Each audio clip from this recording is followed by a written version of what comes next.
इमरान खान के मुतल्लिक और फ़लस्तीन के मुतल्लिक एक अहम बात है जो मैं आपसे बताना चाहता हूँ। आपने ये दोनों बातें बड़ी गौर से सुननी हैं। कमेंट ज़रूर करना है, वीडियो को लाइक और शेयर ज़रूर कीजिएगा।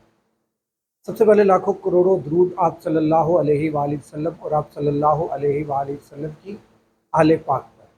अच्छा दोस्तों, इस वक्त फ़लस्तीन के हक़ में और इसराइल के ख़िलाफ़ मुल्क पाकिस्तान में निकलना ऐसे ही है जैसे आपने रियासत की खुद मुख्तारी को चैलेंज कर दिया है। ये लोग इमरान खान को यहूदी एजेंट कहते थे। ये कहते थे इमरान खान इसराइल को तस्लीम करना चाहता है, मगर इधर तो मामला थी सारे उलट है कि फ़लस्तीनी जो हैं वो इस इमरान खान को याद कर रहे हैं। वो अपनी दुआओं में, अपनी बातों में कह रहे हैं कि अगर इमरान खान ज़िंदा होता तो आज हमारे हक़ में, हमारे लिए वो आवाज़ ज़रूर उठाता।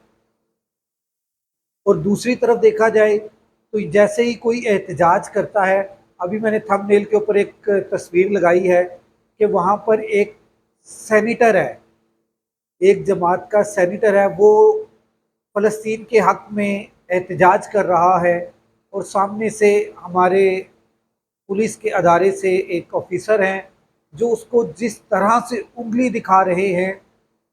ये मनाजिर हमें जम्मू कश्मीर में नज़र आते थे कि जम्मू कश्मीर के अंदर जब कोई अपनी आज़ादी के लिए निकलता था तो उसको इंडियन फ़ौज या इंडियन पुलिस या इंडियन कोई भी अदारा इसी तरह से ट्रीट करता था।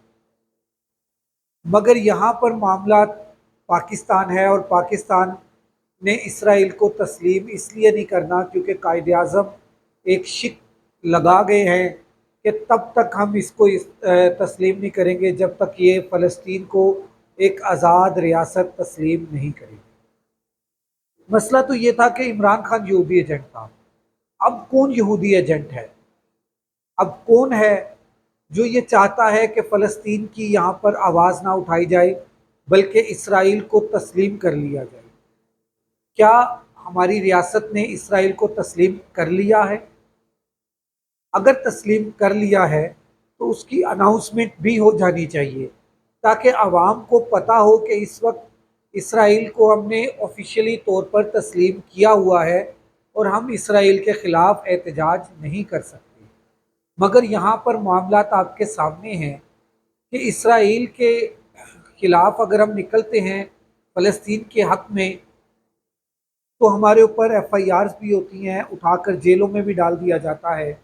ये तो सेनेटर हैं मुश्ताक अहमद गनी साहब, जिनके साथ ये सलूक किया जा रहा है। तो आम इंसान के साथ क्या क्या सलूक किया जाता होगा या क्या क्या सलूक किया जा रहा होगा, ये सारी बातें काबिल गौर हैं। अगर तो रियासत ने इसराइल को तस्लीम कर लिया है तो हमें भी बता दिया जाए। अगर रियासत ने इसराइल को तस्लीम नहीं किया तो फ़लस्तीन के हक़ में रैली निकालने पर एफआईआर या पकड़ दकड़ क्यों होती है, ये हमें बता दिया जाए। हम तो परेशान हैं कि हम फ़लस्तीन के हक़ में निकलें तब हमें पकड़ा जाता है, अगर हम किसी कैदी के हक़ में निकलें कि उसको रिहा कर दो तो तब हमें पकड़ा जाता है। क्या पाकिस्तान ने इसराइल को ऑफिशियली तस्लीम कर लिया है? आप कमेंट करके ज़रूर बताइएगा। अगले व्लॉग तक राशिद इकबाल कादरी को इजाज़त दीजिए। देखते रहें वॉइस ऑफ पाकिस्तानी।